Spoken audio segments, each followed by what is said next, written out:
Hello नमस्कार दोस्तों, स्वागत है आपका अपने YouTube channel Arvind coaching centre पर। तो देखेंगे आज हम बात करेंगे सोशल साइंस के कुछ ये ऑप्शनल क्वेश्चन है, मैंने ले रखे हैं ऑलरेडी। तो इसको डिस्कस करते हुए चलेंगे। देखेंगे पहला प्रश्न है ये, पुनर्जागरण का अभ्युदय किस देश में हुआ था? कौन सा है पहला क्वेश्चन? क्या है? पुनर्जागरण का अभ्युदय किस देश में हुआ था? तो पहला आंसर हो जाएगा रोम है, ब्रिटेन है, या इटली है, या फिर अगला क्या है? अमेरिका। तो इसका सही क्या हो जाएगा? देखो, रोम में भी नहीं हुआ, ब्रिटेन में भी नहीं हुआ, अमेरिका में भी नहीं हुआ। ये हो जाएगा राइट आंसर। क्या हो जाएगा? इटली। इटली में पुनर्जागरण का अभ्युदय हुआ था। अगला क्वेश्चन देखेंगे। अगले क्वेश्चन में कह रहे हैं फ्रांस जब छींकता है तो बाकी यूरोप को सर्दी जुकाम हो जाता है। निम्नलिखित में से ये कथन किसका है? निम्नलिखित में से ये कथन किसका है? काबूर का है, बिस्मार्क का है, मेजनी का है, या मेटरनिक का है? ठीक है, तो इन तीनों में से किसी का नहीं है। ये हो जाएगा मेटरनिक का। किसका है ये? मेटरनिक का। मेटरनिक ने कहा था कि अगर फ्रांस छींकता है तो बाकी यूरोप को सर्दी जुकाम हो जाता है। इसका मतलब ये है कि वास्तव में ऐसे करके नहीं छींकता है। उसका मतलब ये है कि अगर फ्रांस में कोई राजनीति का फेरबदल होता है, सामाजिक फेरबदल होता है, तो पूरे यूरोप में फेरबदल हो जाता है। ठीक है, अगला देखेंगे। यंग इटली सोसाइटी का संस्थापक कौन था? यंग इटली सोसाइटी का विक्टर इमैनुअल द्वितीय था, या जिसेफ मेजनी थे, काउंट काबूर था, या फिर जिसेफ गैरीवाल्ड था? गैरीवाल्ड नहीं था, काबूर भी नहीं थे, और जिसेफ मेजनी थे। विक्टर इमैनुअल नहीं थे ये। ठीक है, तो ये देखेंगे सही आंसर हो जाएगा जिसेफ मेजनी। किसके थे? यंग इटली सोसाइटी एक संगठन था, उसके जनक किसे माना जाता है? संस्थापक जूसेफ मेजनी के लिए। ठीक है, अगला देखेंगे। अगला क्वेश्चन है, जर्मनी के एकीकरण में मुख्य भूमिका किसकी थी? जर्मनी के एकीकरण में मुख्य भूमिका जूसेफ गैरीवाल्डी की, ऑटोमन बिस्मार्क की, नेपोलियन विलियम द्वितीय की। इनसे भी कोई मतलब नहीं था, इनसे भी नहीं। Ottoman Bismarck. ऑटोमन बिस्मार्क ने अपने जीवन में जर्मनी का एकीकरण करने के लिए 3 युद्ध लड़े। 3 युद्ध वो कौन कौन से थे? देखो, 1864 में एक युद्ध डेनमार्क से लड़ा। किससे लड़ा? डेनमार्क से लड़ा। कब? 1864 में। ठीक है, और 1866 में एक युद्ध लड़ा। वो किसके खिलाफ लड़ा? 1866 में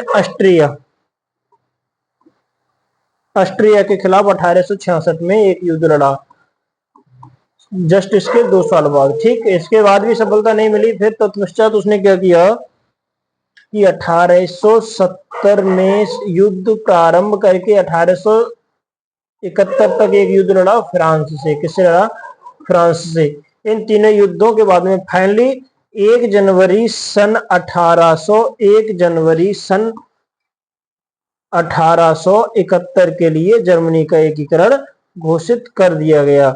एक शक्तिशाली राज्य के रूप में उभरा जर्मनी बन करके। ठीक है, उसमें जर्मनी के एकीकरण जो ऑटोमन बिस्मार्क था, अपनी सेना के साथ में बहुत सारे वायदे किए। वो अगले क्वेश्चन बता देंगे।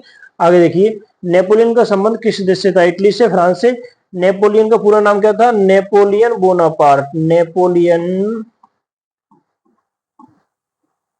बोनापार्ट। बोनापार्ट का मतलब ये अपने कद से बहुत छोटा व्यक्ति था। ठीक है, बोनापार्ट से इसलिए बोलते हैं। तो इसका मतलब क्या है कि अपने कद से छोटा व्यक्ति होने के कारण अब क्या हो गया ये? अरे देखो,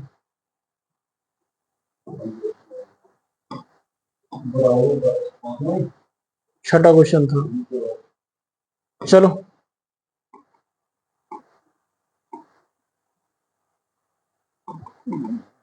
देखो,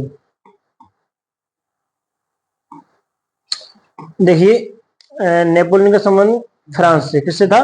फ्रांस से। आगे देखिए, ये एक सेनापति था, फिर उसके बाद में एक वहां का शासक बन गया। अगला देखो, इटली का एकीकरण किसके नेतृत्व में किया गया? जूसेपे गैरीबाल्डी के, ऑटोवन बिस्मार्क के, विलियम द्वितीय, या फिर नेपोलियन? इसका हो जाएगा ऑटोवन बिस्मार्क के। अगला देखो, जल्दी जल्दी देखते हैं। नेपोलियन की पराजय किस वर्ष हुई? नेपोलियन की पराजय 1814 में हुई। 15 में, 16 में, या 17 में? नहीं, 1815 में। नेपोलियन की पराजय 1815 में हुई थी। ठीक है, अगला देखेंगे। अगला क्वेश्चन है, फ्रांस में गणतंत्र की घोषणा किस वर्ष हुई? गणतंत्र की घोषणा 15 में, 30 में, 48 में, 71 में? ये ऑप्शन ही चारों गलत है, ये ऑप्शन गलत है। ठीक है, आगे देखो, इनकी हुई थी 1792 में। कब? 1792। फाइनली डेट का क्या है इसका, 21 सितंबर से लेकर, ये लोग क्या बताते हैं, 21 से लेकर 25 सितंबर 1792 में। कब? सितंबर 1792 में। 21 सितंबर से 25 सितंबर तक फ्रांस में गणतंत्र की घोषणा बताते हैं, ये 1792 में। ठीक है, अगला क्वेश्चन देखेंगे। ऑटोमन बिस्मार्क का संबंध किस देश से था? ऑटोमन बिस्मार्क का मतलब इटली से, जर्मनी, फ्रांस या फिर इससे था, इटली से। ठीक है, इनका संबंध। अच्छा, अब ये तो ये हो गए 9 क्वेश्चन। अगला क्वेश्चन देखेंगे। नेपोलियन की संहिता का निर्माण किस वर्ष हुआ? नेपोलियन की संहिता का निर्माण 1804 में हुआ था। किस वर्ष हुआ? 1804 में। ठीक है, नेपोलियन की संहिता में बहुत सारी चीजें लिखी हुई थी। इसने अपनी सेना के साथ में वायदे किए थे, जैसे बैंक ऑफ फ्रांस है या नेपोलियन संहिता है, इस तरह की। जैसे जैसे भारतीय संविधान है वैसे ही ये नेपोलियन संहिता लिखी हुई थी। इसमें सेना के साथ में जो वहां की प्रजा थी उसके साथ में जो कुछ गलत हो रहा था उसको सुधार करने के लिए नेपोलियन ने अपनी संहिता का निर्माण किया और बहुत सारे सुधार भी किए। तो अभी के लिए बस इतना ही पर्याप्त है, और आगे देखते हैं। ये क्वेश्चन आपके लिए है, इसका जवाब तुम्हें देना है अपने कमेंट बॉक्स में। ठीक है, देखो ये क्वेश्चन हो जाएंगे, 10 क्वेश्चन मैंने बता दिए और 10 क्वेश्चन ये हो जाएंगे। देखिए आप ढंग से बढ़िया तरीके से, और देखने के बाद में इनका जवाब आपको देना है। 1804 की नागरिक संहिता का प्राय किसे कहा जाता है? निरंकुशवाद किसे कहा जाता है? नीचे